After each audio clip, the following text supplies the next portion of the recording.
la négociation entre parties, l'idée est de dire qu'on a deux parties qui sont en jeu, donc soit en interne, c'est-à-dire dans l'individu, soit en externe au niveau des gens, donc partie A, partie B, et qui sont en conflit. Elles poursuivent un but commun, mais elles n'ont pas les mêmes stratégies. Et en fait, qu'est-ce qui se passe? C'est que des fois, quand on est dans des conflits comme ça, en fait, qu'est-ce qu'ils font les gens quand ils sont en conflit? En fait, ils vont remettre en cause des comportements ou des stratégies différentes. Eux, ce qu'ils vont faire souvent au niveau des équivalences qu'ils font, en fait, c'est qu'ils vont mettre des équivalences au niveau des valeurs. Vous voyez? Et en fait, quand les gens ne se sentent plus en accord au niveau de leurs valeurs, et bien, du coup, ça accentue vraiment les conflits, parce que qu'est-ce qui vient nous heurter dans les relations? C'est quand une personne elle a des valeurs qui sont trop différentes et qu'elle a des valeurs qui, du coup, voilà, on se sent trop différent, on se dit ah, mais on ne va pas s'entendre parce qu'on n'a pas les mêmes valeurs. Et souvent, il y a donc des équivalences qui se font en termes de comportement et en termes de valeurs.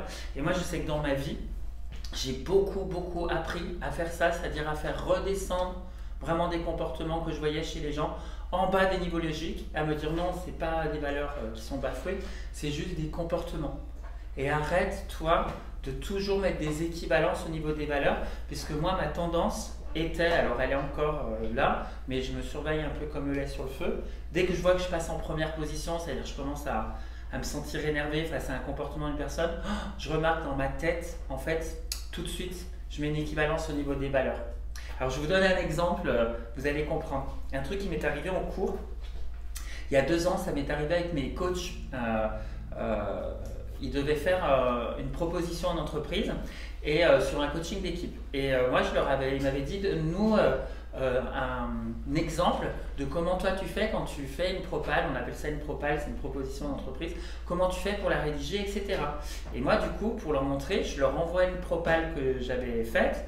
Et pour leur montrer un exemple en fait, donc je leur envoie le document à tous où ils avaient vraiment la présentation de la problématique, enfin bref, la structure, etc. Et en fait, ils font l'examen et dans l'examen, donc il y avait un sujet avec une entreprise, etc. Ils étaient tous avec leur ordinateur, je leur ai demandé de venir avec l'ordinateur et je leur donne un sujet d'une entreprise, donc un truc qui n'a rien à voir, et je leur dis allez-y rédiger, ils avaient 2 heures ou 2 heures et demie pour rédiger compte tenu de la problématique de l'entreprise, une propale. Et en fait, les corrections, c'était pas moi qui le faisais, c'était Brigitte, parce qu'elle était jurée donc, pour l'assertif, et sur cette partie, et du coup, à la fin, en fait, ils devaient envoyer leur propale à Brigitte. Et Brigitte m'appelle, genre une semaine après, quand elle fait les corrections, et elle me dit, Jordi, t'es sûr que tes stagiaires, ils n'ont pas fait le boulot chez eux qu'ils ont fait en cours et tout? Je dis bah oui, on a mis 2 heures. Elle me dit Jordi, il y a un problème, je comprends pas comment ça se fait, mais ils m'ont tous envoyé la même chose, mais textuellement en fait.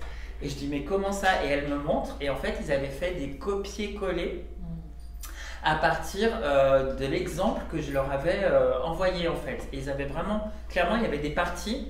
Alors ils avaient changé bien sûr 2-3 trucs dedans, mais la structure c'était exactement la même, c'était vraiment du copier-coller.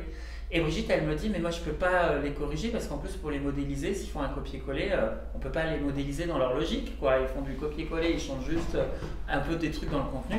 Et donc moi elle me dit ça et moi je percute en lisant les docs qu'elle me montre qu'en fait ils ont fait un copier-coller du document que j'avais envoyé. Et moi là tout de suite je passe mes mismatch en première position de ouf et je dis purée ils ont triché, vous voyez, ils ont triché alors qu'en fait le comportement c'était un copier-coller, mais moi l'équivalence que j'ai mis c'est ils ont triché et j'ai même fait pire que ça, j'ai dit ils m'ont trahi. Vous voyez, je l'ai mis tout en haut des niveaux logiques, vous voyez, vraiment au niveau de l'appartenance c'est une trahison, c'est de la tricherie, etc. Et Brigitte qui me connaît bien, elle me dit Jordi redescends dans tes niveaux logiques, je te connais. Et elle me dit, regarde, tu es encore en train de faire ton truc, tu mets tout en haut des niveaux logiques, ça va générer quoi? Tu vas être en première position, tu vas être en mismatch sur eux, ça génère de la colère. Elle me dit, redescends bas les niveaux logiques, ils ont juste fait un copier-coller, c'est pas évaluable, donc tu vas leur proposer de refaire l'exercice et tu vas essayer de comprendre qu'est-ce qui s'est passé pour eux, pourquoi ils ont fait ça, et ne mets pas ça en haut avec des valeurs, etc. quoi, qui te trahissent, qu'ils ont triché, etc.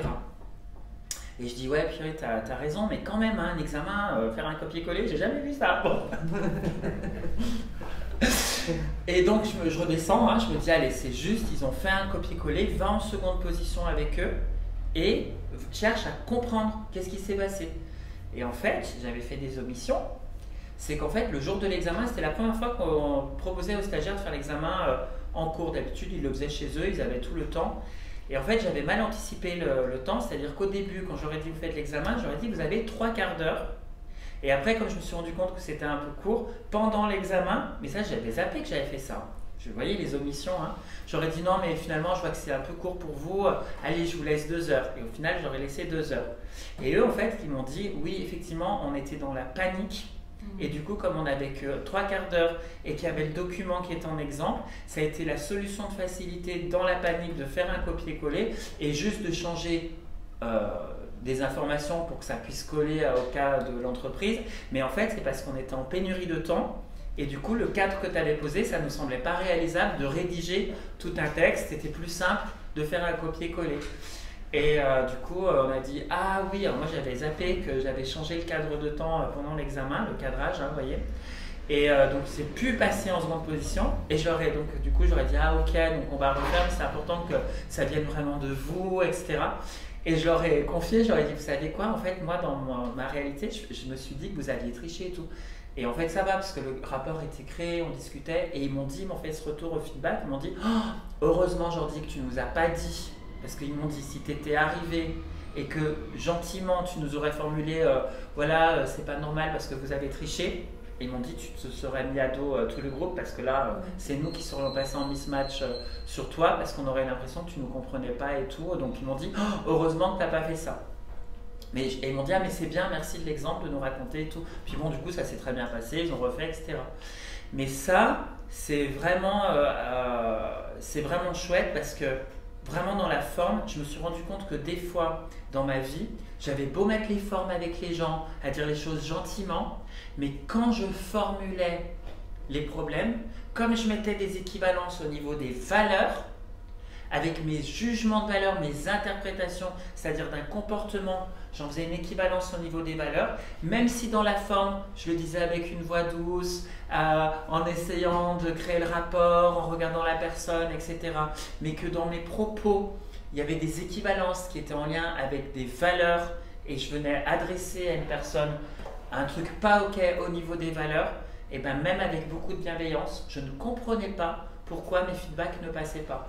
Et il y avait des gens qui se braquaient vraiment au niveau des feedbacks et je me disais mais mince, je comprends pas. Et en fait je faisais ce truc, je mettais en haut des niveaux logiques, vous voyez.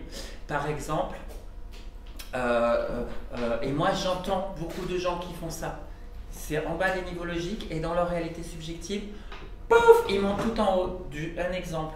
Peut-être certains d'entre vous, ça a pu vous le faire, mais je crois pas. Je crois que je n'ai pas entendu dans votre groupe, mais j'ai souvent, en tant que formateur, entendu ça. Des stagiaires qui, par exemple, sont en difficulté sur des exercices. Donc, difficulté sur les exercices, c'est le niveau donc, des capacités, et qui vont remettre en question leur mission. À dire, par exemple, à force d'être en difficulté sur un exercice, ils vont dire oh, « ça ne doit pas être un métier fait pour moi ». Vous voyez?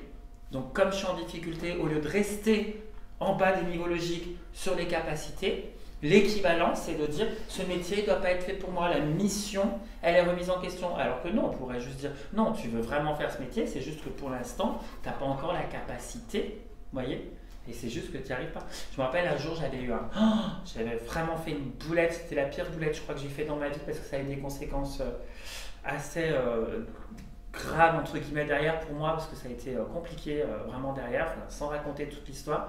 Mais j'avais une stagiaire qui venait d'une autre école et qui était vraiment justement au niveau des capacités. Elle avait pas les mêmes, elle avait simplement pas le même niveau que mes stagiaires. Elle était en maître praticien, elle avait eu un praticien dans une école et eux ils n'avaient pas forcément évalué les mêmes compétences. Enfin bref, elle reformulait pas, elle ne synchronisaient pas, etc. Et au niveau du groupe, ça commençait à créer des tensions parce que les gens disaient ah, purée, elle était certifiée d'où, voilà. Et je fais la connerie dans mon feedback de lui dire tu n'as pas le niveau de compétence comme sur le groupe, donc au niveau de l'appartenance ça prend pas, tu n'es pas en appartenance avec le groupe, donc j'avais dit reviens faire au moins un base tech avec nous pour vraiment réapprendre la reformulation, etc. Puis tu rejoindras un groupe de maîtres prêtres quand tu pourras être en appartenance avec eux. Oh, mais connerie monumentale, je remets en question l'appartenance. Et je ne me suis pas rendu compte de ce que je faisais. Alors juste j'aurais dit, au niveau des capacités, tu es en appartenance avec nous parce que tu as les mêmes valeurs, tu as des valeurs humanistes, tu as des valeurs, et ce qui était le cas, je pense, de cette personne, tu as des valeurs humanistes, tu as des valeurs vraiment humaines, tu as cette même mission, tu as envie d'accompagner les gens, tu as envie de les aider. Donc oui, tu es bienvenu dans l'école, tu es vraiment en appartenance avec nous. C'est juste qu'au niveau des capacités, il y a une différence, donc reviens quelques jours. Mais c'est pas comme ça, vous voyez que je suis adressé en haut des niveaux logiques, mais le rapport, il a été complètement cassé. Puis après, ça fait des histoires pas possibles parce qu'elle était balancée un centre. Elle a dit oui, du coup, il dénigre, machin, parce qu'il me dit que je suis pas en appartenance et tout. On est entré dans des conflits après, pas possible. Bon. Mais je me suis longtemps demandé, mais qu'est-ce que j'ai fait? Parce qu'en plus, je lui avais dit hyper gentiment. Donc je lui disais, je comprends pas, je lui propose de venir rattraper des cours, pourquoi ça prend des proportions pas possible comme ça, je suis gentil, je lui propose de venir rattraper, c'est cool et tout. Ah ouais, mais j'ai mis longtemps à comprendre et j'ai dit mais comment je lui ai adressé ça? Je lui ai adressé ça en lui disant que c'était pas ok au niveau de l'appartenance. Vous vous rendez compte des petites conneries de langage, comment émotionnellement ça peut avoir un impact hyper fort pour la personne. Ça vous parle? Donc qu'est-ce qui se passe dans les conflits internes ou les conflits entre les gens? C'est que des fois, ils poursuivent en haut des niveaux logiques des buts qui sont communs, des buts qui sont similaires, mais comme ils n'ont pas les mêmes stratégies, c'est-à-dire qu'ils n'ont pas la même manière de vouloir satisfaire leurs objectifs, ils vont se juger comme étant très différents au niveau de leurs valeurs, et ils vont se juger négativement, et c'est là où le conflit il éclate. Voyez? Donc quel est le but d'une négociation entre parties? Le but, ça va être de ramener les gens à leur faire comprendre qu'en réalité, c'est que des problématiques de stratégie et pas du tout une problématique au niveau des valeurs. Donc tu disais qu'ils poursuivent le même but mais n'ont pas les mêmes stratégies. Donc, du coup, oui, ils font une... Et ben, ils font des équivalences, ouais, ils n'ont pas les mêmes valeurs. Tu vois? Un exemple qui m'est arrivé en entreprise, un manager qui vient et qui bosse pour, qui remplace un ancien manager, et l'ancien manager il était vachement option, c'est-à-dire que vraiment il laissait ses équipes, il leur fichait une paix royale, vous faites comme vous voulez, vous m'envoyez les trucs quand vous voulez, et le nouveau manager lui il arrive avec vachement une stratégie très procédure. Donc on voit que ce n'est pas du tout la même stratégie, on a un qui est très très option, l'autre qui est très très procédure dans sa manière de faire. Et les nouvelles équipes, donc quand je viens dans ce coaching, les nouvelles équipes en fait ne veulent pas, ils se foutent à dos le manager et ils ne le reconnaissent pas du coup en termes d'appartenance, parce qu'ils disent mais non, mais il nous emmerde, lui on ne le reconnaît pas, l'ancien manager il était beaucoup mieux, ce nouveau manager on ne le reconnaît pas, et de toute façon voilà, vraiment on ne le reconnaît pas, et lui disait mais je ne suis pas intégré dans l'équipe, ils ne veulent pas reconnaître mon autorité, machin et tout. Et ils avaient déjà fait un coaching, et le coaching qu'ils avaient fait avait raté. Et pourquoi il avait raté le coaching? Parce que le coach qui les avait accompagnés avait fait une erreur de modélisation. Qu'est-ce qu'il avait fait ce coach-là? Il leur avait dit, vous avez des... Et en fait, on va trouver quelles sont vos valeurs communes. Il avait vraiment cherché à les ramener... Non, il voulait vraiment les ramener sur des valeurs. Il disait, vous êtes différents au niveau de vos valeurs. Puis du coup, ça n'a pas résolu le conflit, parce que du coup, il dit, c'est juste que vous êtes différents au niveau des valeurs, mais pas du tout. Surtout pas. Ils ne sont pas différents, ils n'étaient pas différents au niveau des valeurs. Ils voulaient tous un travail bien fait. Ils étaient tous en appartenance avec la même entreprise. Et ils étaient tous motivés par leur mission professionnelle. C'est juste qu'ils avaient des stratégies différentes.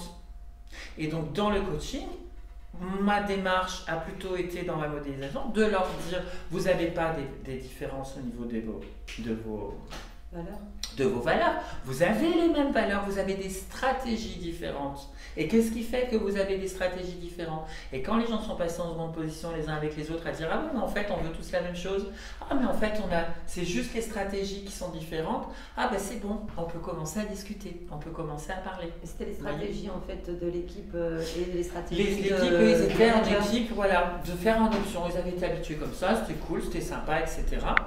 Et il considérait la stratégie de procédure comme étant un contrôle, comme étant du contrôle, comme étant, donc vous voyez, en termes de valeur. Il disait, tu cherches à nous contrôler. Vous voyez, tu cherches à nous fliquer, tu nous fais pas confiance. Vous voyez, au niveau des valeurs, c'est les valeurs, contrôle, manque de confiance, etc. Alors qu'en fait, le manager qui était dans la procédure, lui justement, il avait été embauché dans l'entreprise parce qu'il avait une manière de manager qui était complètement différente. Et du coup, il disait non, mais moi justement, la procédure, c'est une démarche qualité pour optimiser la performance de l'entreprise. Dans le cas d'une démarche qualité, en plus, ils étaient en train de rechercher un label, les normes ISO, je sais pas quoi, et du coup, ça demandait justement de mettre en place des normes très procédures en termes de stratégie qualité. Mais comme les autres ne le comprenaient pas, du coup, il voyait ça comme étant du contrôle. Et lui, quand les autres ne lui rendaient pas les trucs, il disait, mais en fait, ils ne reconnaissent pas mon autorité. Vous voyez ? Ce qui était quand même un petit peu vrai.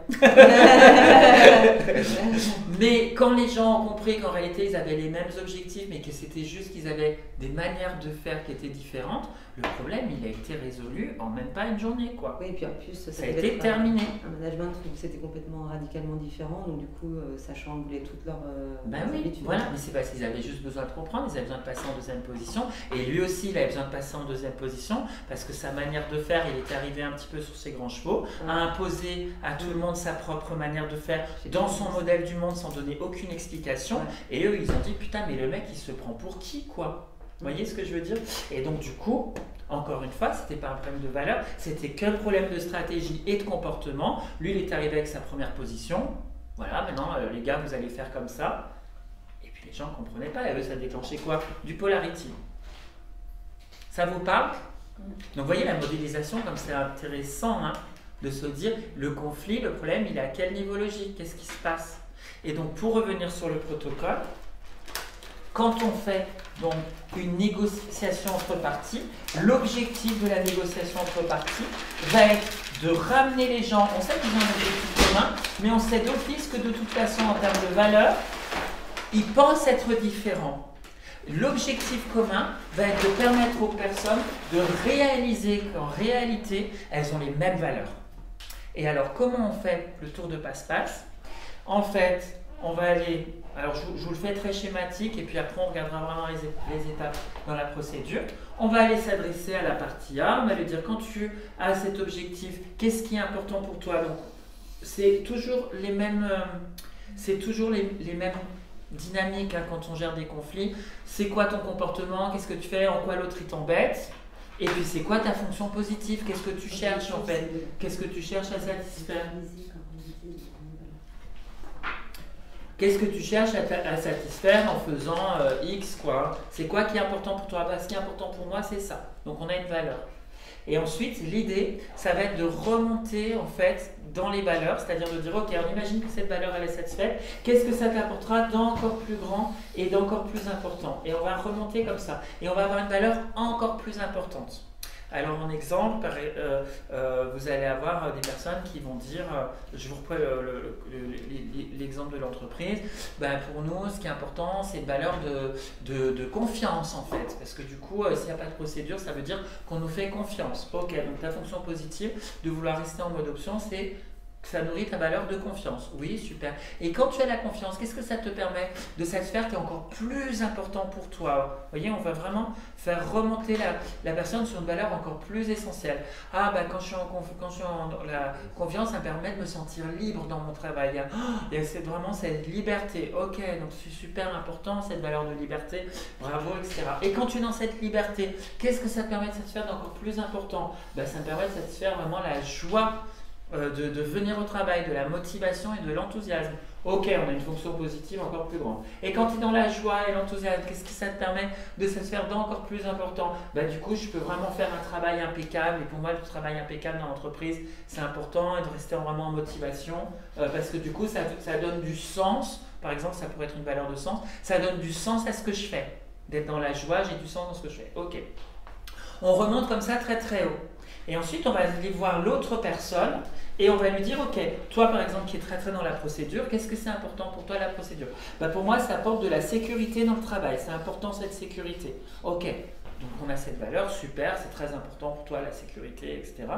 Une fois que la personne elle a bien conscientisé ça, et qu'est-ce que cette sécurité te permet d'accéder qui est encore plus important? Ah bah la qualité, parce que la qualité en entreprise c'est très très important. Ok, super, la qualité elle est importante, bravo, c'est vrai qu'effectivement, nanana. Et quand tu es dans cette qualité, qu'est-ce que ça te permet de faire? Et la personne elle dit par exemple, ah bah ça me permet de donner du sens à mon travail, parce que ce que je sais c'est que c'est du travail bien fait, et ça donne du sens. Et en fait, ça donne du sens. Dès que la personne formule une valeur sur laquelle on peut raccrocher les wagons avec ce que dit la personne, on arrête là et on dit « Ah, bah alors !»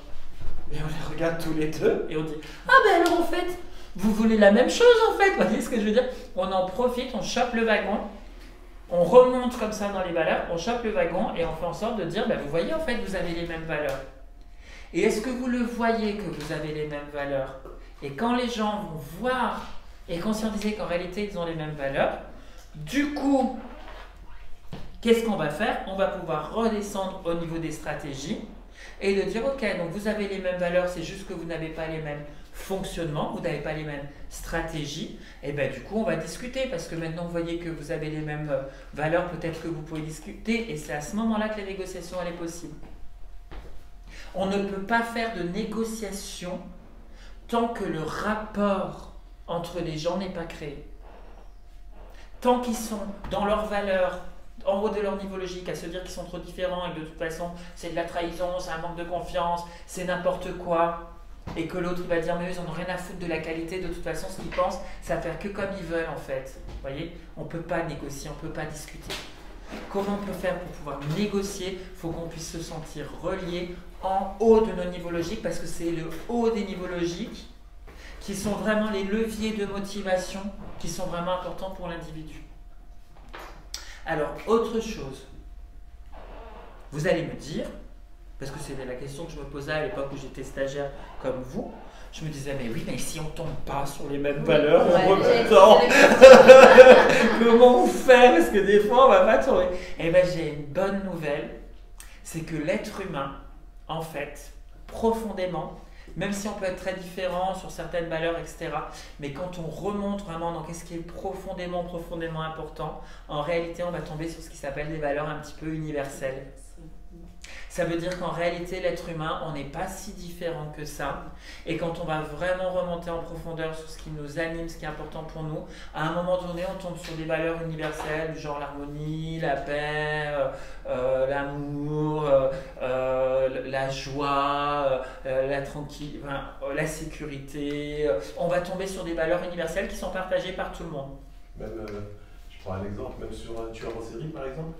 Alors là c'est différent, les tueurs en série, parce que les tueurs en série, là c'est de la psychopathologie. Et ce sont des psychopathes. Et un psychopathe par essence, il est complètement déconnecté d'un système de valeurs, il n'en a pas. Et il n'a absolument aucune empathie avec ce qu'il fait. Parce que du coup, d'après Freud, un psychopathe, dans les psychopathes, il y a différents états. Chez l'être humain, on a le ça, c'est tout ce qui est la pulsion. Le moi, c'est ce qui permet de savoir qui on est, et le surmoi, c'est ce qui nous donne des règles de conduite pour être bien en société, etc. Les psychopathes, c'est le ça, c'est-à-dire c'est que la pulsion qui est en route, et ils n'ont pas du tout de surmoi ni rien, c'est-à-dire qu'en fait, ils n'ont pas de règles, ils n'ont pas de valeur. Et ils n'ont pas de valeur, et en fait, ils n'ont aucune empathie, c'est-à-dire qu'en gros, aucune émotion. Il n'y a aucune émotion, et un psychopathe, c'est quelqu'un qui n'a aucune émotion, genre quelqu'un qui va prendre un coup de marteau sur la main, tout le monde va faire aïe, parce qu'on a tous une forme de deuxième position quelque part, quand on est des humains un petit peu évolués, où on dit ah, vous voyez, alors qu'un psychopathe, quelqu'un se coupe la main ou se donne un coup de marteau, ça lui fait ni chaud ni froid, parce qu'en fait, il est complètement pas du tout relié aux autres. Alors après, tous les psychopathes ne sont pas des tueurs en série, mais il faut quand même savoir qu'il y a un pourcentage très élevé de la population qui sont quand même atteints de psychopathie. Ah ouais. Et on devient et d'ailleurs, il y avait des... On devient psychopathe dans on est... alors, je suis pas expert, mais c'est dans l'enfance que ça se passe. Et c'est vraiment une psychopathologie. Donc ça veut dire qu'il y a un problème psychiatrique. Il n'est pas né comme ça en fait. Je sais pas. Je suis pas expert en psychopathologie, j'ai des notions, je suis pas expert, mais pour vous dire, en tout cas, il y a quand même des professions où il y a des études, ils ont fait, c'est des professions où on retrouve le plus de psychopathes. Lesquelles? Avocat, par exemple. Ah ouais. Avocat, médecin, je crois. Dans les corps de les dirigeants, chefs d'entreprise. Mais bien sûr. Voilà. Et les professions où on en retrouve le moins, bah, il y a tous les gens dans la relation d'aide, les infirmiers, les coachs comme nous, les artistes, tous les gens qui sont dans des métiers ou qui nécessitent de l'empathie. Ces gens qui se dirigent vers ces métiers-là, généralement, ils ne sont pas du tout psychopathes parce que comme la relation humaine, bah, elle est importante pour eux, bah, du coup, ils sont vachement connectés aux émotions des autres. Au contraire, même des fois, les émotions que vivent les autres, ils n'arrivent pas à s'en détacher, quoi. Donc, mais les psychopathes, généralement, alors ça ne veut pas dire que tous les avocats sont des psychopathes, hein, attention. Hein. Mais c'est vrai que, par exemple, pour prendre la défense d'un salaud, par exemple, bah, on a le gars, s'il est psychopathe, ils s'en foutent, quoi, parce que ce que je peux dire. Mais bon, après, ou les dirigeants d'entreprise qui n'en ont rien à faire de maltraiter leur personnel, parce que ce qu'ils veulent, c'est faire du fric. Donc, ce n'est pas forcément des tueurs en série, mais des fois, dans les pourcentages et dans les études, ils disent que c'est. Voilà, mais après, je ne veux pas. Voilà, on ne va pas faire des généralisations. Voilà. Jordi, bon alors je suppose que... Et attends, juste pour répondre du coup à Ricardo, du coup on peut pas trop faire de la négociation avec un psychopathe. Parce que... Donc quand vous avez quelqu'un, voilà, ça marche bien les protocoles de PNL quand vous avez des personnes qui n'ont pas de troubles psychopathologiques. S'il y a de la psychopatho derrière, vous allez dire, oh purée, là ça va être compliqué, quoi. Et quand il y a de la psychopatho derrière, comme genre des pervers narcissiques, des choses comme ça, il n'y a qu'un seul truc à faire, c'est prendre la poudre d'escampette et de fuir, parce que de toute façon, s'il y a une psychopathologie derrière, vous n'arriverez à rien et c'est vous qui allez vous abîmer dans la relation. Parce que les pervers narcissiques, c'est des psychopathes. Il y a de la psychopathie parce qu'en fait, un pervers, alors en plus, j'aime pas trop ce mot parce qu'en fait, comme on le dit avec Angélique qui m'a formé un petit peu en psychopathologie. En fait, c'est comme si je disais l'eau ça mouille. Parce qu'en fait, pervers narcissique, un pervers c'est quelqu'un qui va prendre, qui va se servir de l'autre pour satisfaire son plaisir, son désir personnel. C'est ça qu'on appelle un pervers, je me sers de toi. Et un narcissique, ça veut dire exactement la même chose. Un narcissique, c'est quelqu'un qui, pour son narcissisme personnel, va se servir de l'autre. Donc pervers, narcissique, ce sont deux mots en réalité qui veulent dire exactement la même chose. Donc c'est juste que ça fait bien de dire c'est un pervers narcissique. Mais en fait, et puis c'est la mode en plus en ce moment. Dès qu'il y a quelqu'un qui a un problème, on dit c'est un pervers narcissique. Bon, mais ceci dit, il y a des vrais pervers narcissiques, hein, ça existe vraiment. Mais il faut savoir que, je fais des digressions mais par rapport à ce sujet parce que des fois c'est intéressant. Vous allez être surpris, mais l'enfant, Freud disait l'enfant est un pervers polymorphe. C'est-à-dire que justement l'enfant en très très bas âge, il n'a pas du tout développé l'empathie, et même un enfant très bas âge, il peut être extrêmement cruel avec des animaux, avec d'autres de ses camarades, parce que l'enfant, comme il n'a pas encore développé l'empathie dans son cerveau suffisamment, il ne se rend pas compte qu'il fait mal à l'autre, vous voyez ? Il fait des expériences pour lui, voilà. C'est comme un joueur. Et après, il va développer progressivement. Alors, s'il est dans un cadre de sécurité, comme on l'avait vu en base, je vous avais parlé des fonctionnements du cerveau. Plus l'enfant il est dans un cadre de sécurité, plus il peut développer du coup des parties du cerveau qui vont le mettre avec des neurones miroirs, etc., qui vont le mettre en empathie avec l'autre, alors qu'un enfant qui vit dans l'insécurité ne développera pas cette partie du cerveau. L'insécurité fera appel au cerveau plus archaïque, qui est le cerveau défensif, et donc de dire je pense à moi, à mon besoin, à me défendre, il ne développera pas ces parties. Et effectivement, souvent, ça va donner des gens qui vont être plus tard des pervers, etc., parce qu'ils n'auront pas développé aussi d'empathie, parce qu'ils auront souvent vécu avec beaucoup d'insécurité, en réalité. Donc, ça aura du coup changé l'insécurité chez l'enfant quand il grandit. Ça change vraiment la manière dont le cerveau se construit, quoi. Mais enfin voilà, donc du coup, avec ces gens-là, on ne peut pas trop faire des protocoles comme ça, parce que de toute façon, ça sera toujours la faute des autres, enfin, ils ne peuvent pas... Voilà. Mais on va dire, c'est quand même un faible pourcentage de la population, hein, heureusement. C'est 2%, comment ? C'est pas 2%. Je ne sais plus le pourcentage, mais heureusement, ce n'est pas tout le monde. Et juste pour vous dire que, juste encore par rapport à cette histoire de pervers narcissique, on a tous un côté pervers en nous, c'est-à-dire qu'on a tous quand même des fois un côté je veux prendre, je veux me servir, sauf qu'après, quelqu'un qui est évolué peut se remettre en question et se dire non quand même... Voilà. Mais il faut faire gaffe que dès qu'on est dans un conflit relationnel, qu'on n'aille pas psychiatriser la personne ou dire ah ben, cette personne c'est un pervers narcissique. Des fois, c'est pas forcément le cas, quoi. Parce qu'en réalité, il y en a quand même peu, mais il y en a, et quand on tombe sur quelqu'un comme ça, vraiment, vaut mieux fuir, quoi. Donc je reviens sur le protocole. Donc effectivement, on va remonter vraiment dans les valeurs et on va tomber sur vraiment des valeurs universelles. Donc effectivement, en tombant sur des valeurs universelles et surtout en étant en connexion avec les états internes, de s'être mis en lien, ok, à ce moment-là, la négociation, on peut discuter parce que du coup, c'est chouette, ça s'est vraiment détendu. Alors, des exemples. Quand est-ce qu'on peut faire ce protocole? Parce qu'on peut le faire soit en interne, quand c'est un conflit entre soi et soi-même, soit en externe. Donc, c'est toujours en lien avec des buts communs. Alors, des exemples. Vous allez avoir, par exemple, dans une entreprise, une personne, donc en externe. Vous avez, par exemple, une entreprise qui dit... Ils ont tous l'objectif commun de dire il faut qu'on fasse du déploiement économique, il faut que l'entreprise, économiquement, elle aille mieux. Et vous allez avoir par exemple le service marketing qui va dire bah, nous, notre stratégie, c'est de dire que pour déployer l'entreprise, il faudrait qu'on double le budget de publicité parce que plus on fera connaître l'entreprise avec de la publicité, mieux du coup on fera du chiffre. Et vous avez le service financier qui va dire non, non, non, non, non, il faut faire des économies. Parce que l'entreprise, justement, l'idée c'est justement de réduire les dépenses. Donc ils ont un objectif commun qui est la pérennité de l'entreprise et l'aspect financier, sauf qu'ils n'ont pas du tout la même stratégie et du coup, ils vont se prendre la tête et donc le service financier va regarder le service marketing en disant mais ils sont complètement inconscients, ils pensent qu'à leur gueule, etc. Donc vous voyez, ils mettent des équivalences en termes de valeurs qui ne sont pas bonnes et les services financiers vont dire mais de toute façon regarde-moi ces vieux ringards qui de toute façon prennent aucun risque et de toute façon on va couler si on n'investit pas au niveau de la pub, ils veulent nous faire couler, ils n'en ont rien à faire de la boîte, ils sont que dans leur sécurité. Et donc, ils ont oublié qu'en réalité, ils avaient des valeurs communes. Donc ça peut être un exemple. Autre exemple, par exemple, dans le sport. Tiens, prenons l'exemple du foot, même si je ne connais pas beaucoup. Mais ça peut être, par exemple, une équipe qui veut vraiment aller... ils ont l'objectif commun de gagner, d'aller au championnat, etc. Et ils n'ont pas la même stratégie, ils s'engueulent entre eux. Il y en a qui disent non, mais on devrait avoir vraiment un jeu beaucoup plus dans l'offensive. Et il y en a d'autres qui disent non, ça ne va pas aller l'offensif avec cette équipe en face, il faudrait plus qu'on soit dans un jeu défensif. Voyez. Et du coup, ils ont le même objectif, mais ils ne sont pas du tout d'accord sur la stratégie à adopter. Voyez. Et du coup, boum, boum, boum, il va y avoir des jugements de valeur, des machins, ils vont mettre ça en haut des niveaux logiques. Ça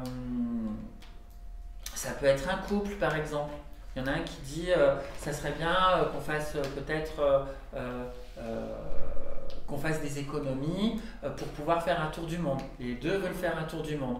Et puis il y en a un qui dit on devrait réduire les dépenses en petit à petit, au quotidien. Et puis l'autre dit dans le couple, mais non, on ne va pas faire ça, on devrait plutôt faire des choix sur des grosses dépenses, du genre on vous laisse acheter une voiture, et non, on ne s'achètera pas de voiture, on gardera l'ancienne.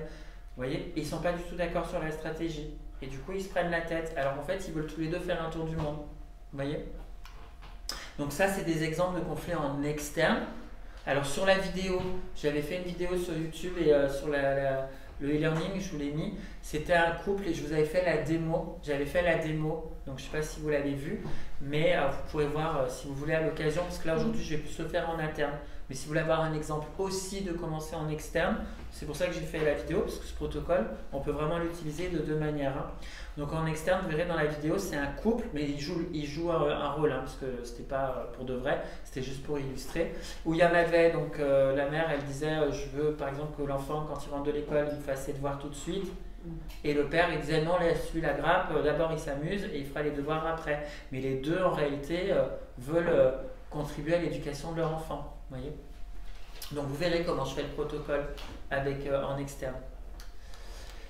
Et en interne, ça peut être... est-ce que vous avez des idées de ce que ça pourrait être en interne? Des exemples? C'est plus facile en externe. Comment? Là, les idées, elles viennent plus en externe. Alors, du coup, en interne, je vous donne une idée. Une personne qui veut perdre du poids, par exemple. Donc, son objectif, c'est perdre du poids. Et elle hésite entre deux stratégies. Elle dit, soit je fais un régime hyper strict et je me prive et je perds du poids très très vite. Puis il y a une autre partie d'elle qui dit non, parce que si tu fais un régime strict, tu vas reprendre tout. Après, fais-le plutôt tranquillement, en petit à petit. Parce que si tu fais en petit à petit, du coup, tu perdras du poids, mais plus tranquillement et comme ça tu ne regrossiras pas. Oui, mais l'autre partie elle dit oui, mais ça va prendre du temps. Moi j'aimerais bien pouvoir maigrir avant les vacances, etc. Oui, mais en même temps c'est pas sain pour ta santé, etc. Donc les deux parties veulent la même chose, mais elles n'ont pas les mêmes stratégies.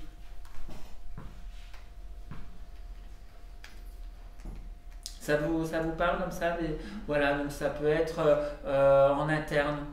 Je veux me faire une formation pour une reconversion professionnelle, mais j'hésite, est-ce que je la fais en e-learning ou est-ce que je la fais en présentiel? En e-learning, c'est bien parce que je serai chez moi. Oui, mais si je suis chez moi, je ne vais pas avoir la motivation avec les autres. C'est pas dit que je la suive bien, cette formation, parce que ça se trouve, je ne vais pas trouver la motivation sur du long terme à pouvoir me caler derrière tout seul mon ordinateur. Mais en même temps, si je vais en présentiel, mais si je vais en présentiel, ça va me coûter plus cher. Puis en plus, ça veut dire qu'il faut que je pose des jours de congé pour pouvoir faire la formation. Puis il faut que je me déplace. Alors quand même en e-learning, ça serait plus pratique. Donc vous voyez, l'objectif est le même, la personne elle veut se former, mais elle ne sait pas quelle est la stratégie. Et du coup, elle est vachement dans son conflit. Vous voyez? Donc là, ça marche très très bien, des protocoles comme ça, de négo entre parties. Ça va, ça vous parle? Sur des exemples comme ça? Alors moi, ce que je vous propose de faire, c'est... Ouais. Je dis, dans ces cas-là, donc il faut, quand c'est interne, il faut trouver une valeur. Alors on fait le protocole, hein, on fait vraiment la technique. Hein. Donc je vais vous montrer parce que là on va faire un exemple comme ça en interne, parce que comme je vous ai fait un exemple en vidéo en externe, c'est pas mal que vous ayez deux versions. Et là je vais vous faire l'exemple, la démo en interne. Et vous allez voir, je vais vraiment faire le protocole, vous montrer avec les étapes, on va les relire hein, parce que vous avez le cours. Mais vraiment, on connecte une partie, qu'est-ce que tu veux? Par exemple, si tu veux faire le cours en e-learning, cette partie de toi, où est-ce que tu la situes? Par exemple, je la situe dans mon épaule droite. Et cette partie, comment tu veux l'appeler? On va l'appeler e-learning. Qu'est-ce qu'elle veut de bon pour toi dans le fait de faire du cours en e-learning? Pour moi, ce qu'elle veut de bon, et vraiment les yeux fermés, ce qu'elle veut de bon pour moi, cette partie qui veut faire du e-learning, c'est vraiment de pouvoir avoir ma liberté dans mes horaires.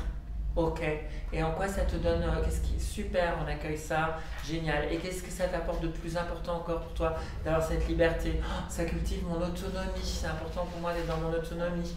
Ok, génial, bravo, c'est super, donc tu as besoin de liberté, cette liberté elle t'amène de l'autonomie, et quand tu es dans l'autonomie, qu'est-ce que ça te permet d'accéder encore?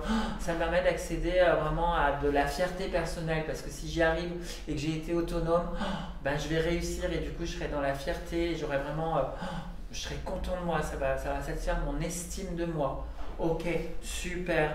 Et est-ce qu'il y a quelque chose qui est encore plus important? Quand j'aurai de l'estime de moi, ça me donnera encore plus de confiance et de performance et je vais réussir ma reconversion. Je me sentirai vraiment, voilà, tu remontes comme ça dans les valeurs. Merci beaucoup, on accueille, merci beaucoup. Je passe à l'autre partie. L'autre partie, celle qui veut aller en présentiel. Où est-ce que tu la situes? Je la situe, elle est par exemple dans mon ventre. Ok, on va se connecter avec cette partie. Comment tu veux l'appeler cette partie? Je vais l'appeler présentiel. Cours en présentiel. Ok, qu'est-ce qui est important pour toi? Qu'est-ce que ça va te permettre de satisfaire? Ça va me permettre de satisfaire du partage. Ok, super, c'est vrai que c'est sympa de pouvoir avoir une formation en ayant du partage, etc. Et quoi d'autre? Qu'est-ce que ça va te donner ce partage? À quoi ça va te permettre d'accéder qui est encore plus important pour toi? En fait, quand je suis dans le partage, je vais être dans le plaisir et je vais être dans la motivation. C'est super, mais oui, c'est important d'être dans le plaisir et la motivation quand tu suis tes cours, c'est super. Donc génial, tu peux accueillir cette partie, la remercier, elle veut te faire faire du partage, elle veut te faire faire de la motivation. Et quand tu seras dans la motivation, qu'est-ce que ça va t'apporter qui est encore plus important pour toi? Du coup, je serai dans la motivation, ça va m'apporter ça va aussi m'apporter de la régularité. Donc je sais pas, par exemple une autre, ok, cette régularité elle est importante parce que du coup je ferai du travail bien fait. Ok, super, tu peux remercier cette partie qui t'apporte de la régularité, du travail bien fait. Blablabla, merci. Et une fois que tu fais cette régularité et ce travail bien fait, qu'est-ce que ça te permettra d'apporter? De l'estime de moi parce que j'aurai réussi mon entreprise. Ok, super, bravo. Tu vois, les deux parties veulent nourrir l'estime de toi dans ton projet de formation. Dans tous les cas, ce que tu veux, c'est de l'estime de toi. Est-ce que les deux parties peuvent se mettre en lien entre ton épaule et ton ventre? Les parties e-learning et la partie en présentiel qui veulent vraiment nourrir ton estime de toi dans la relation. Qu'est-ce que tu veux? Est-ce qu'elles peuvent réaliser? Oui, c'est vrai qu'elles veulent de l'estime de soi. Ok, compte tenu que vous voulez de l'estime de vous, et là on conduit la négociation, comment souhaitez-vous vous y prendre pour pouvoir satisfaire cet objectif de formation avec d'estime de vous, tout en étant dans des valeurs de liberté, et on peut reprendre un petit peu, tout en étant dans des valeurs de liberté, d'autonomie, mais aussi de partage, de plaisir, etc. La personne elle va réfléchir et elle va dire peut-être que je peux réussir à trouver une formation, il y a un petit peu des deux par exemple. Peut-être qu'il pourrait y avoir une partie e-learning et une partie en présentiel. Ça serait pas mal, parce que le présentiel me permettrait de me maintenir à vraiment donner des objectifs de révision, etc. Et en même temps, le e-learning me permettrait de ne pas me déplacer tout le temps et de pouvoir aussi gérer mon emploi de temps. Si je trouve une formation de ça, et donc elle redéfinit ses critères, et elle va se mettre en recherche dans une stratégie qui va vraiment être écologique pour elle. Vous voyez comment on fait en interne? Ça vous parle? En fait, il faut quand même qu'on trouve une fonction positive commune. Tu trouves une fonction positive commune, parce que c'est à partir de ça qu'on peut commencer à négocier. Bon, on va encore travailler notre... on se rappelle de tout là. Mémoire instantanée, ouais. Hein? Mémoire instantanée. Non, mais qu'on se rappelle de tout. La mémoire? Ouais, la mémoire. Ah ouais, alors la PNL. C'est quoi déjà mon mémoire? Et ouais. La PNL, c'est vraiment les cours que vous suivez depuis le bas. Alors, là, on devait trouver une fonction L'écoute positive. active. Ah ouais. Bah, c'est on votre devait écoute trouver. active. La PNL, c'est vraiment l'écoute active. Quelqu'un qui a une bonne écoute active et un bon modélisateur, un bon PNListe, c'est quelqu'un qui a une très bonne mémoire. Alors, je vais vous rassurer parce que vous avez remarqué que j'ai une bonne mémoire. Oui. Je n'avais pas de mémoire. D'accord. Mais vraiment, avant de commencer la PNL il y a quelques années, c'était l'horreur pour moi quand j'étais en cours. Je n'avais pas de mémoire. Je n'avais pas de mémoire et en plus, comme je n'avais pas de mémoire, j'interprétais à ma sauce ce qu'on avait dit parce que du coup, j'avais besoin de le réinterpréter, de le retraduire à ma sauce pour m'en rappeler. Parce qu'avec les mots de l'autre, c'était horrible. Et mes profs me disaient non, c'est pas ce qu'il a dit. Et en fait, j'ai appris à le cultiver. Et puis, on a vraiment une mémoire à court terme et moyen terme. C'est-à-dire qu'en gros, des fois, moi, je me rappelle plus, hein, j'accompagne les gens. Ma mémoire à court terme peut vraiment reformuler toutes leurs valeurs, machin. Des fois, je ne me rappelle pas. Hein. Des fois, je dis, tu peux me redire ta valeur que tu m'avais dit? On peut, hein. On peut. C'est OK. Hein. Ouais. Parce quand on accompagne, on est dans un travail de coopération. Notre client, on n'est pas en position haute, on se dit ok, je vous accompagne, je fais du mieux, si je ne me rappelle pas de tout, vous pouvez me redire votre valeur qui était importante pour vous, mais on a une bonne structure et puis à force de pratiquer, je suis sûr que déjà là, depuis le base PNL, votre mémoire a déjà dû, en quelques jours de formation, comme on fait beaucoup d'exercices pratiques, où vous reformulez sans arrêt, etc., votre mémoire c'est sûr, elle a déjà augmenté quoi. Et ça va continuer, ça va continuer. Ok, on se fait une pause et après on trouve un exemple pendant la pause. Si quelqu'un a un sujet, venez me voir et comme ça je prends des mots On trouve après. la fonction positive commune et après On négocie. on négocie, on leur dit bon bah En essayant d'intégrer les valeurs qu'on a trouvées, vu que pas les opposer mais plutôt les intégrer pour qu'elles puissent travailler ensemble. on fait ressortir d'abord celle qui est en commun et après on dit en plus si il pouvait y avoir celle-ci. Voilà, ça serait chouette. Qu'est-ce qu'on pourrait Est-ce qu'il est possible de trouver une solution, une alternative qui permettrait vraiment de pouvoir prendre en considération les besoins de tout le monde?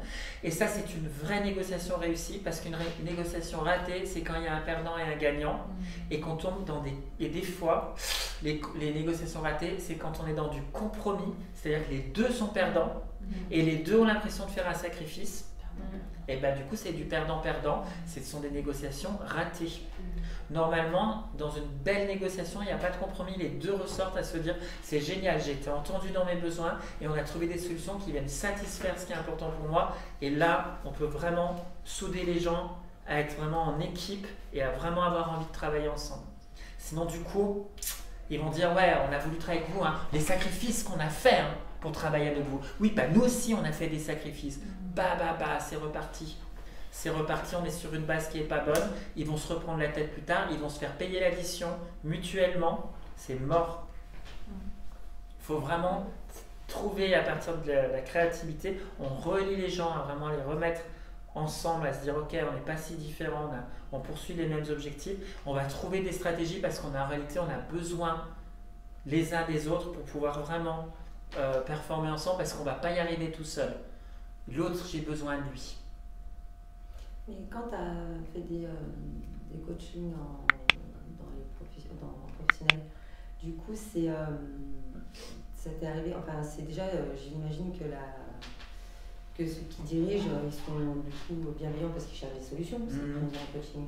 Oui. Mais si c'est le dirigeant qui fait ça parce qu'il voit qu'il y a un de ses directeurs qui ne va pas avec son équipe, là c'est encore différent, puisque c'est pas le directeur qui a choisi de faire appel au coaching. Donc il faut qu'il soit quand même dans une... Alors, ça m'est arrivé de faire des coachings en entreprise où du coup la hiérarchie, elle, il y avait un cadre qui était non négociable et qui posait problème à tout le monde en bas, et le manager y compris qui était en difficulté suite à des consignes qui leur étaient données et qui n'étaient vraiment pas OK, les équipes étaient vraiment pas OK. Et moi en tant que coach, dans ce cas-là, j'arrive et je dis le cadre non négociable sur lequel je n'ai pas de pouvoir et vous n'en avez pas non plus, c'est celui-là. Donc je repose moi le cadre de l'entreprise et je dis par contre dans cet espace-là, ça c'est l'espace de liberté qu'on peut avoir et c'est ce qui est de votre responsabilité, la mienne en tant que coach de vous accompagner, mais surtout la leur, c'est de pouvoir trouver comment on fonctionne dans ce cadre-là. Mais on ne peut pas changer la direction, on ne peut pas changer la hiérarchie. Eux, ils fonctionnent comme ça, ils ont leur point de vue, ils veulent fonctionner comme ça, et c'est pas eux qui sont dans le coaching, parce que c'est dans les grosses boîtes, des fois vous avez des N plus 10, ça, machin, donc quand ça remonte trop, tu peux pas, tu vois. Donc ça, c'est du cadre non négociable. Mais tu dis dans cet espace, c'est quoi qu'on va trouver. Et il y a toujours dans la vie du cadre non négociable qui nous enquiquine. Et en tant que par exemple que parent, dans l'éducation des enfants, c'est exactement pareil. C'est-à-dire que le parent doit pouvoir dire à son enfant, ça c'est le cadre non négociable, c'est la règle à la maison. Ce cadre-là, il n'est pas négociable. Par contre, dans cet espace, je vais te laisser du choix, je vais te laisser de l'autonomie, je vais t'accompagner à cultiver ta référence interne pour que tu trouves ta manière à toi de t'organiser, de développer des ressources dans ce cadre-là qui est celui de la maison et qui n'est pas négociable parce que c'est nous l'autorité et tu feras comme tu veux quand tu seras grand et que tu auras ton appart, etc. Mais en attendant, ce cadre-là, il n'est pas négociable. Par contre, je vais te laisser complètement ta liberté de pouvoir gérer dans cet espace-là. Si je peux me permettre, ça me pense à ce que tu disais sous le coup hier et qui était, je trouve, hyper pertinent. Enfin, on a discuté avec aussi Karine. C'était ça en fait, ça me pense à ça. Tu as dit à tes enfants, il y a un cadre. C'est que vous devez être levé le matin, c'était ça je crois. Oui, ils ne peuvent pas rater l'école. Voilà, qu'il y a une règle le matin, peu importe après les moyens, un peu faites comme vous souhaitez. Par contre, le cadre ne change pas, c'est que vous devez être. Le cadre ne change pas, vous devez être à l'école à 8h. C'est le cadre non négociable. Ils se couchent tard et tout, et puis après le matin, ils sont. Je dis, bah c'est toi, hein, c'est ce que tu as décidé, mais tu vas à l'école quand même. Puis le soir, elle me dit, je me couche plus tôt. Eh ben voilà, ils ont appris de leurs expériences.